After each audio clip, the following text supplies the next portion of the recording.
আমি আরিয়ান। আজ আমি আপনাদেরকে আমার একটা বান্ধবীর গল্প বলবো, যার গল্প শুনলে আপনাদের রুহ কেঁপে উঠবে।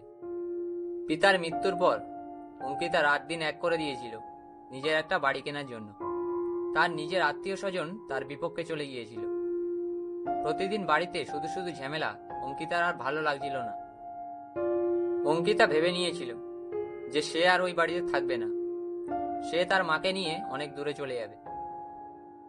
নিজের মার কিছু গয়না বেচে আর নিজের জমানো কিছু টাকা দিয়ে শহর থেকে দূরে একটা বাড়ি কিনে ফেলে। সে ভেবেছিল নতুন জায়গা, নতুনভাবে জীবন শুরু করবে। বাড়িটা একটু পুরনো ছিল, কিন্তু কম দামে পাচ্ছিল বলে অঙ্কিতা বেশি না ভেবে বাড়িটাকে কিনে ফেলে। এসব দেখে অঙ্কিতার মা বলল, এত ভালো বাড়ি কেউ এত সস্তায় কেন বিক্রি করছে? কিন্তু অঙ্কিতা বলল, আরে মা, এই ঘরের যে মালিক সে বিদেশে থাকে, আর তার পুরো পরিবারও বিদেশে থাকে।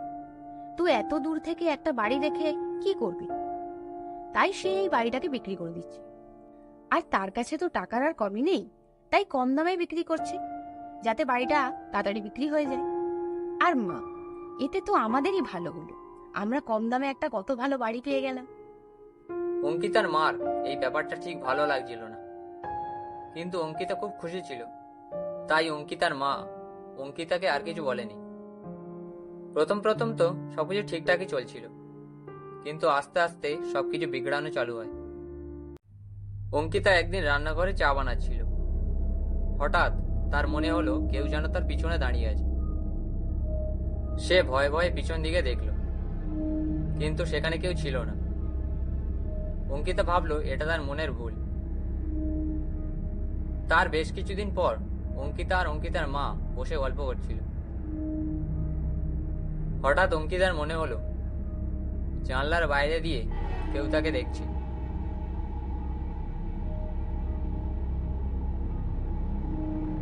প্রথমে সে ভেবেছিল এই ব্যাপারে মায়ের সাথে কথা বলবে। তারপর ভাবলো যে সে কাজের চাপে সারাদিন বাড়ির বাইরে থাকে, তাই তার মাকে এইসব কথা বললে তার মা ভয় পেয়ে যেতে পারে।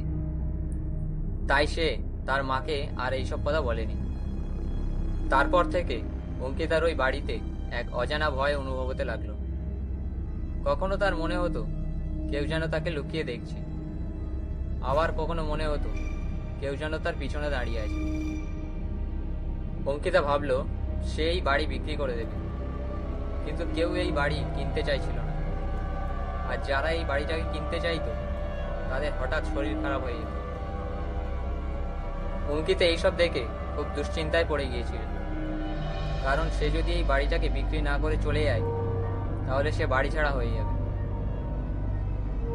একদিন মাঝরাতে অঙ্কিতার ঘুম ভেঙে যায় এক অদ্ভুত আওয়াজে, যেন একটা ঘুমানোর আওয়াজ, আর তার সাথেই একটা চপচপ আওয়াজ। এমন মনে হচ্ছিল যেন কোনো জন্তুর মাংস খাচ্ছে। আওয়াজটা অঙ্কিতাদের রান্নাঘর থেকে আসছিল। অঙ্কিতা আস্তে আস্তে উঠে রান্নাঘরের দিকে যায়। সেখানে গিয়ে সে যা দেখে তাতে তার পায়ের নিচ থেকে মাটি সরে যায়। তার রান্নাঘরের কড়া থেকে মাংস বের করে এক ভয়ানক জীব সেটাকে পরম তৃপ্তিতে খাচ্ছে। তার মাথার শিংগুলো অন্ধকারেও চকচক করছে। তার শরীরের রং গাঢ় নীল, আর তার চোখ লাল আলোর মতো জ্বলছে। এই দৃশ্য দেখে অঙ্কিতার মাথা ঘুরে যায়। তার নিজের চোখের ওপর আর বিশ্বাস হয় না। সে ভয়ে ভয়ে ঘরে গিয়ে শুয়ে পড়ে।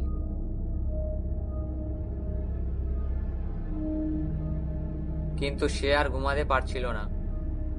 চোখ বন্ধ করলেই সেই ভয়ানক দৃশ্য তার চোখে ভেসে উঠছিল।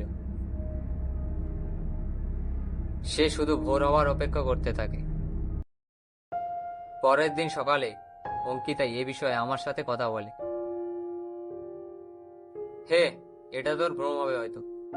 না রে, তুই জানিস না আমার সাথে যা হচ্ছে সেটা আমি বুঝতে পারছি। তুই এই ব্যাপারে আমার সাহায্য করতে পারবি কি বল? ঠিক আছে, তুই চিন্তা করিস না। আমি ভাবছি এই ব্যাপারটা নিয়ে কি করা যায়। আমাকে একটু সময় দে। ঠিক আছে, কিন্তু তুই একটু তাড়াতাড়ি দেখ, প্লিজ। হুম, আমি দেখছি। এরপর বেশ কিছুদিন কেটে যায়। আর কোনো অস্বাভাবিক ঘটনা অঙ্কিতার আর চোখে পড়ে না। কিন্তু তাও তার রাতে ঠিকমতো ঘুম হয় না।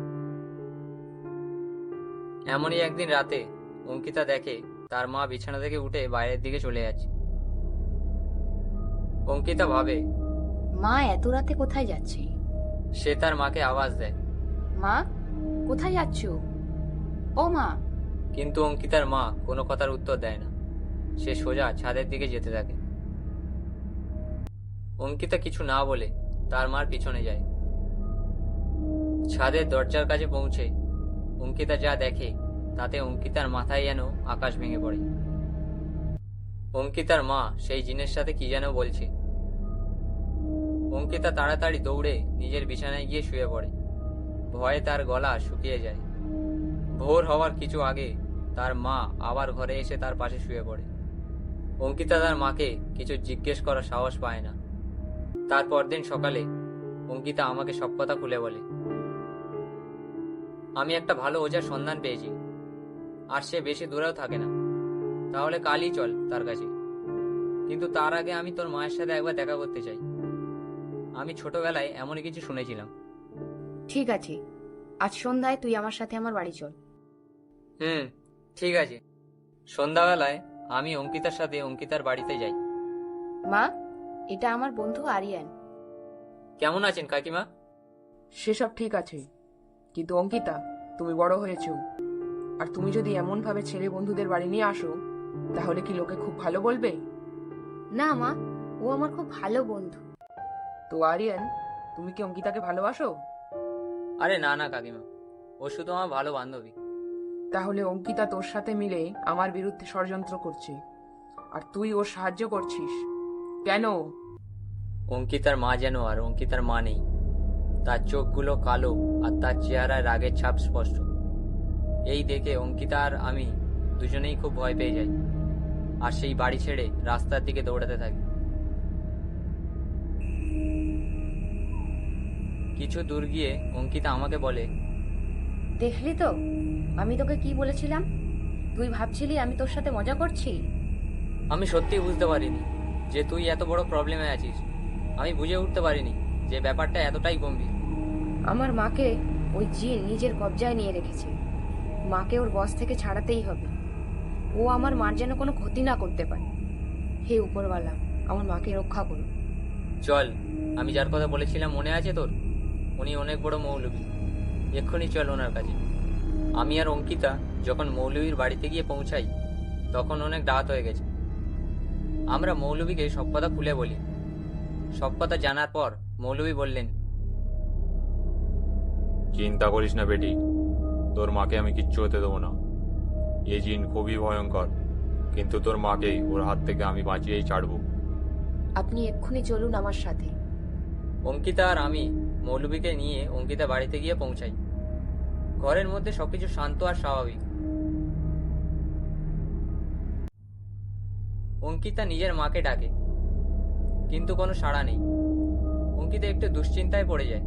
তখন মৌলবী অঙ্কিতাকে বললেন, ওই জিন আমাদের সাথে খেলা খেলছে, ও এত সহজে আমাদের সামনে আসবে না। মৌলবী বারান্দার এক কোণে বসে পড়ে। তার নিজের ঝোলা থেকে কিছু মালা আর পাথর বের করে বিড়বিড় করে কি যেন একটা বলতে থাকে। হঠাৎ চারিদিকে একটা গম্ভীর হাড় হিম করা হাসিতে ভরে ওঠে।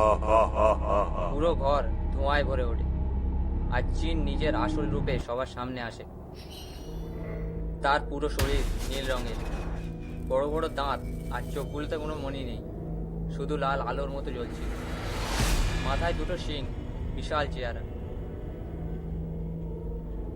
তাকে দেখে আমি আর অঙ্কিতা ভীষণ ভয় পেয়ে যাই।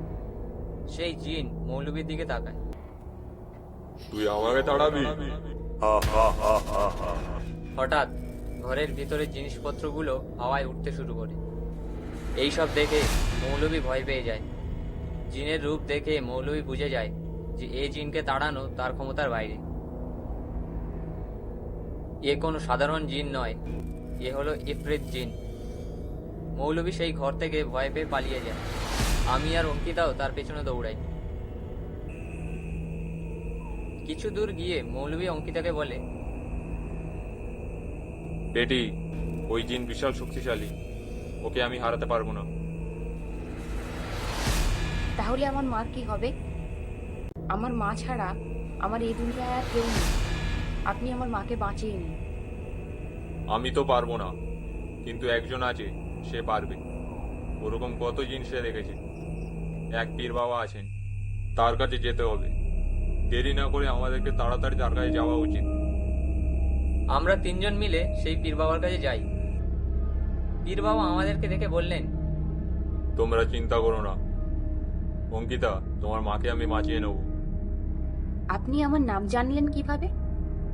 আমি সব জানি, আর তোমার বাড়ির সেই জিনের ব্যাপারেও জানি। ও ইফরিত জিন। আপনি আমাদেরকে ওই জিনের হাত থেকে মুক্তি দিন, আমার মাকে বাঁচিয়ে নিন। অঙ্কিতা, তুমি চিন্তা করো না, ওই জিনের হাত থেকে আমি তোমার মাকে বাঁচিয়ে নেব। কিন্তু ওই জিনটা এলো কোথা থেকে? আর এই ইফরিত জিনটাই বা কি? ইফরিত জিন জিনেদের মধ্যে সবচেয়ে শক্তিশালী জিন। এরা আগুন দিয়ে তৈরি, আর পুরনো মহল, গুফা আর মাটির নিচে থাকে। বিশেষত মরু এলাকায় এদের বেশি দেখতে পাওয়া যায়। সেখানকার প্রায় লোক এদের ব্যাপারে জানে।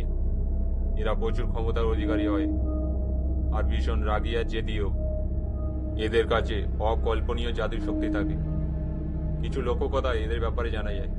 কিছু আরব সুলতানদের কথাও জানা যায়, যারা এদেরকে প্রদীপে আর কাঁচের বোতলে বন্ধ করে রাখত। এরা যেমন শক্তিশালী হয়, তেমনই খতরনাক হয়। হ্যাঁ, আমি পড়েছি এই জিনের ব্যাপারে, কিন্তু এই জিন এখানে এলো কিভাবে? খারাপ শক্তিরা সব জায়গায় থাকতে পারে। এই জিন ওই বাড়ির বাগানে একটা কাঁচের বোতলে বন্ধ ছিল, কিন্তু তোমার মা তাকে আজাদ করে দেয়। তাই ওই জিন তোমার মাকে ধরেছে। ও একটা বদ জিন। কিন্তু আমার মা তো ওকে আজাদ করেছে, আর ও আমার মাকেই মারতে চাইছে। হ্যাঁ, তোমার মা ওকে আজাদ করেছে, তাই ও তোমার মায়ের সাথে বেঁধে গেছে। আর ওই জিন এখন তোমার মাকে মেরে পুরোপুরিভাবে আজাদ হতে চায়। তাহলে এখন আমার মার কি হবে? কিচ্ছু হবে না। ওই জিন এখন নিজের শক্তি বাড়াচ্ছে। ও এখন তোমার মাকে মারবে না। ওই জিন পূর্ণ চাঁদ রাতের অপেক্ষা করছে। ওই দিন ও তোমার মাকে মেরে তার রূহ নিজের সাথে নিয়ে যাবে। কিন্তু তুমি চিন্তা করো না, ওর ওই অপেক্ষাতেই রয়ে যাবে। পীর বাবা, মৌলানা আর আমি অঙ্কিতার সাথে অঙ্কিতার বাড়িতে গিয়ে উপস্থিত হলাম। আমাকে আর অঙ্কিতাকে পীর বাবা বাড়ির বাইরে থাকতে বললেন,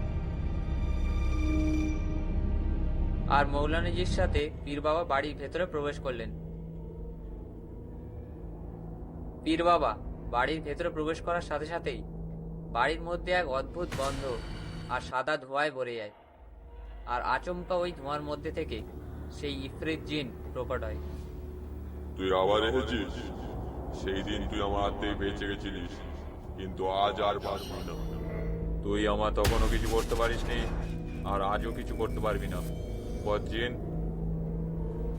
এই বলে পীর বাবা বিড়বিড় করে কিছু তিলেস্মি শব্দ বলতে শুরু করলেন। জিন রাগে চিৎকার করতে শুরু করে, কিন্তু পীর বাবা তিলেস্মি শব্দ বলতে থাকেন। অবশেষে জিন পীর বাবা সেই আনা বোতলে